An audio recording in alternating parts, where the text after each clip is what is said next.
กราบสบายดีสวัสดีจ้าสบายดียินดีต้อนรับเข้าสู่สองน้องจ้อยสาวหน้าดีเนาะพี่น้องมื้อนี้สาวจ้อยก็จะตื่นในเวลา5 โมงพี่น้องตอนนี้ก็เป็นเวลา6 โมง 10 นาทีนะพี่น้องก็แบบสภาพก็ทั้งหลังนี่จะเป็นหมอกเด้อพี่น้องเด้อจะเป็นหมอกรู้สึกว่ามื้อนี้นะอากาศคือว่าเย็นๆนะพี่น้องตอนเช้าๆนะ เสียงสาวจอยก็คือบ่มีแล้วพี่น้องหลังจากห่างหายกันไปดนแล้วพี่น้องเนาะที่ว่าสาวจอยบ่ได้ลงคลิปพี่น้องเอ้ยก็คือหลายวันหลายมื้อหลายเวลานาทีแล้วพี่น้องก็เกือบได้7-8 มื้อแล้วล่ะสาวจอยบ่ได้ลงคลิปนะพี่น้องก็ต้องขอโทษขออภัยนำพ่อแม่ทุกท่านพี่น้องเหตุการณ์ที่สาวจอยบ่ได้ลงคลิปพี่น้องเอ้ยก็ได้สูญเสีย ลุงผู้ใหญ่อีกคนหนึ่งพี่น้องเป็นลุงของสาวจอยแท้ๆเนี่ยแหละเป็นอ้ายของแม่นะพี่น้อง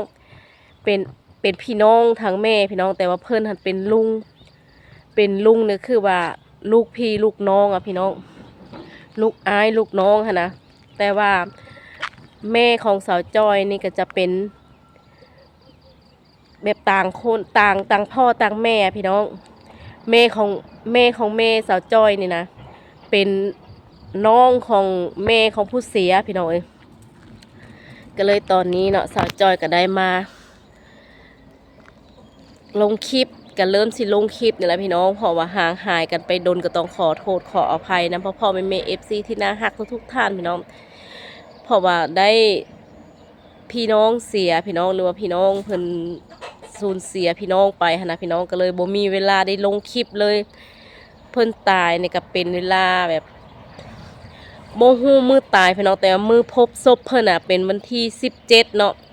วันที่17ที่พบศพเพิ่นพี่น้องแต่ว่ามาเห็นศพเพิ่นแล้วก็แบบบ่จื้อหน้าคนเลยแหละพี่น้องเอ้ยมันอืดมันเหม็นมันเน่ามันเปื่อยไปแล้วหั่นนะแต่ก็เป็นที่ว่าเรื่องที่โศกเศร้าที่สุดพี่น้อง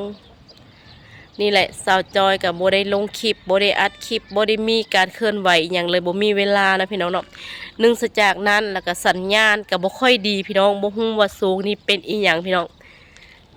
น้ำมันโบมีใส่แล้วก็ยังอินเทอร์เน็ตกับโบได้ได้พี่น้องเอ้ยอินเทอร์เน็ตนี่ก็คือว่าซาแห้งพี่น้องเอ้ยนี่แหละการใช้ชีวิตของคนเฮาพี่น้องเอ้ย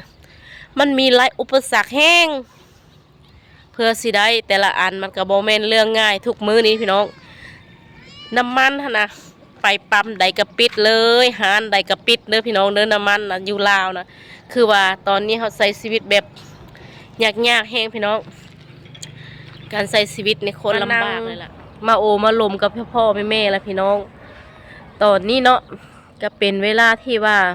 ตอนเช้าอยู่พี่น้องกระดานหลังอาจจะมีหมอกเต็มเลย แมวก็ได้ยินข่าวว่าสามีจะขึ้นจากพังแล้วพี่น้องก็จะได้กลับมาลาวแล้วเนาะก็จะกลับมาบ้านนาดีแล้วรู้สึกแบบกินบ่ได้นอนบ่หลับพี่น้องแบบคิดฮอดสามีแห้งนับมือนับวันพี่น้องนับมือนับวันแล้วนับเวลาว่าอยากให้คำไวๆพี่น้องอยากให้แบบคำไวๆอยากให้แบบมาฮอดไวๆค่ะนะพี่น้องนี่แหละการรอคอยนะพี่น้องที่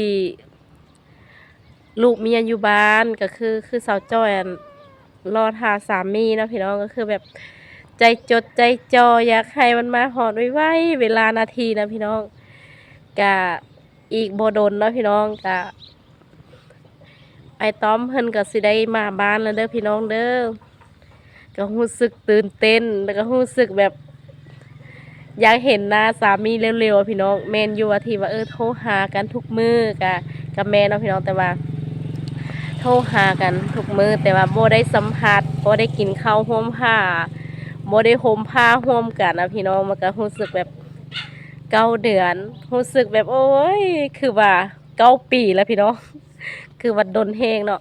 กะตอนนี้กะรู้สึกแบบยิ้มแย้มแจ่มใสที่อยากเห็นที่ว่าสามีจะกลับบ้านแล้วเนาะพี่น้องเนาะก็ฝากติดตามนำเด้อจากฝากเป็นกำลังจิตกำลังใจให้สาวจอยที่ว่าบ่ได้ลงคลิปเนาะพี่น้องก็ห่างหายกันไปดน ก็ต้องขอโทษขออภัยนะพี่น้องก็มีหลายประการหนึ่งกับวนกับเวียกงานกับลุงเพิ่นเสียนะพี่น้องเสียชีวิตหั้นนะ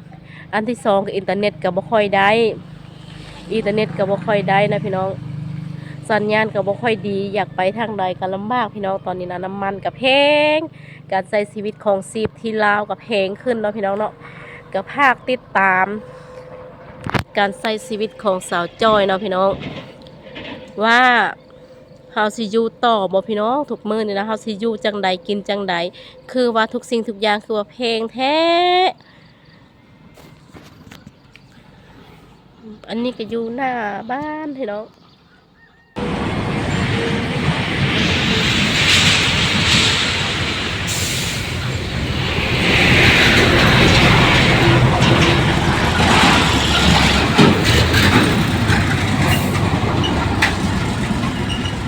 ขนาดน้ำ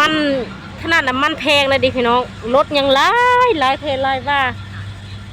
ขนาดน้ำมันบ่มีเนาะพี่น้องน้ำมันแพงยังลดหลายปานนี้คันว่าน้ำมันหลายนะจักสิซ้ำใดพี่น้องรถนะเบิ่งบรรยากาศ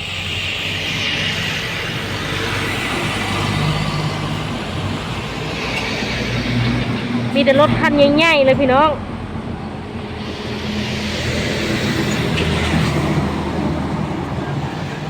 เป็นตะยานแหงตอนนี้เราก็มานั่งเซาเมื่อยนะพี่น้องเนาะพาน้องสายไปตลาด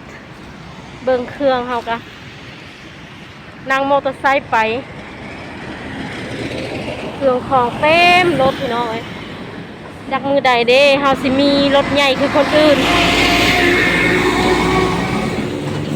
ไอ้น้องสายกับเพิ่นก็นั่งเซาเมื่อยมันยักกะหัดซื้อเครื่องมาขาย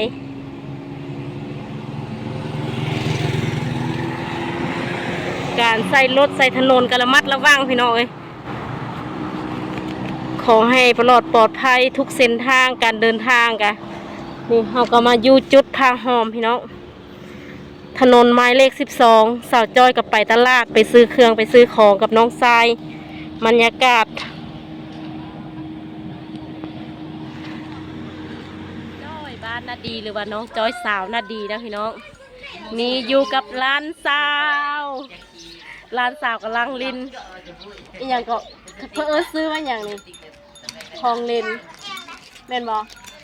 คลองลินของน้องน้ำฝนสบายดีกันลูกสบายดีงามๆกันเฮ็ดดูนบก็ไม่จับให้อะไรสบายดีสบายดีดูไม่เท่าสบายดีนี่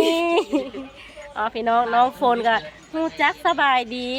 น้องที่บ้านนาดีนะพี่น้องเพิ่นจะยิ้มแย้มแจ่มใสลี2นี่อยู่กับน้องพี่น้องอยู่ธรรมชาตินี่ก็จะอยู่บนหน้าห้านเขาเลยพี่น้องอันนี้ก็หน้าห้านสาวจอยเด้อพี่น้องผู้ใหญ่ใจดีอยู่ฝั่งไทยหรือว่า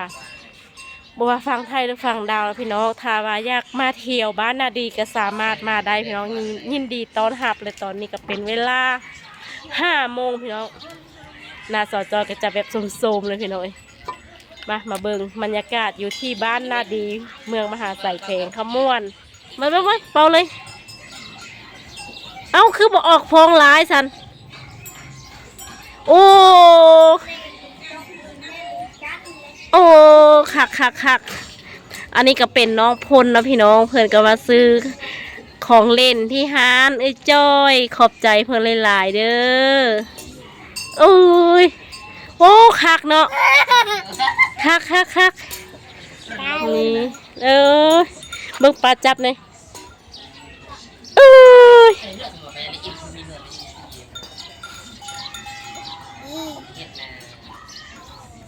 ของเล่นพี่น้อง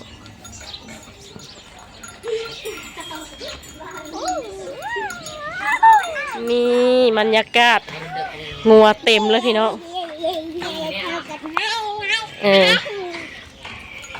บรรยากาศอยู่ที่บ้านนาดีพี่น้องก็จะประมาณนี้งัวหลายพี่น้องโมเมนต์งัวทางบ้านนาดีได้พี่น้องงัวที่บ้านขนควายแล้วมานอนอยู่บ้านนาดีงัวสาวบ้านนาดีแล้วไปนอนบ้านขนควายพี่น้องก็สำหรับซับซ้อนกันเนาะโอ้น้องเพิ่น ป้า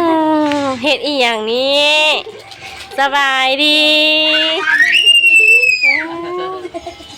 น้องจิมคืองามแท้เดี๋ยวนี้นะน้องจิมพี่น้องเด็กน้อยสมัยถุกมือนี้พี่น้องหน้าหักแห้งคนนะเมื่อวานนี้มีผู้ใหญ่ใจดีมาแจกขนมดีใจบ่ดีอยากให้เพิ่นมาตลอดบ่โดยถ้าเพิ่นมาแล้วเฮาต้องเฮ็ดแนวใดเอาไปเอา ไปเอาอีหยังฮะขนมเอาขนมถ้าว่าผู้ใหญ่ใจดีมีขนมก็จะไปเอาขนมนะพี่น้องหรือว่ามาเที่ยวมาเล่นมาเที่ยวก็ยินดีต้อนรับนะพี่น้องมีแต่รอยยิ้มมีแต่ความน่าฮักของสาวบ้านนาดีพี่น้องเด็กน้อยอยู่ที่บ้านนาดีนะฮู้จักคำว่าสบายดีแล้วก็สวัสดีค่ะแล้วพี่น้องนี้น้องๆเพิ่นก็บ่ได้อายกองเลยเป็นบ่เดียวนี้นะฮะบ่อายเลยเป็นบ่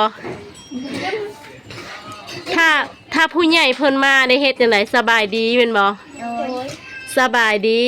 สิ่งหลักๆเฮาต้องเฮ็ดจังไดสบายดีแล้วเฮาต้องยิ้มพร้อมแม่นบ่บ่แม่นว่าสบายดีแล้วสิเฮ็ดหน้าบูดใส่เพิ่นบ่ได้เด้อต้องยิ้มใส่เพิ่นตอนรับเพิ่นลองยิ้มงามๆมึงดูนี่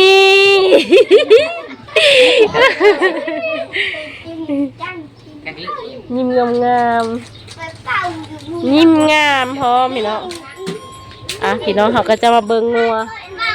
อยู่ที่บ้านนาดีนะพี่น้องงัวหลายคนนะเบิ่งงัว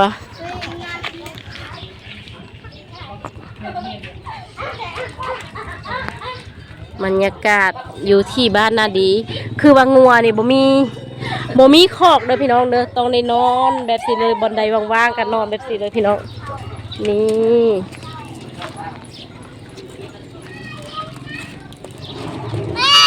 ปัดแบบนี้เลยบรรยากาศ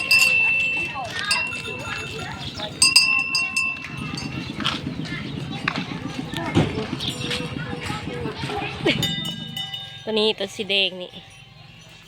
เลยของเฮาราคา3,000กับ200นี่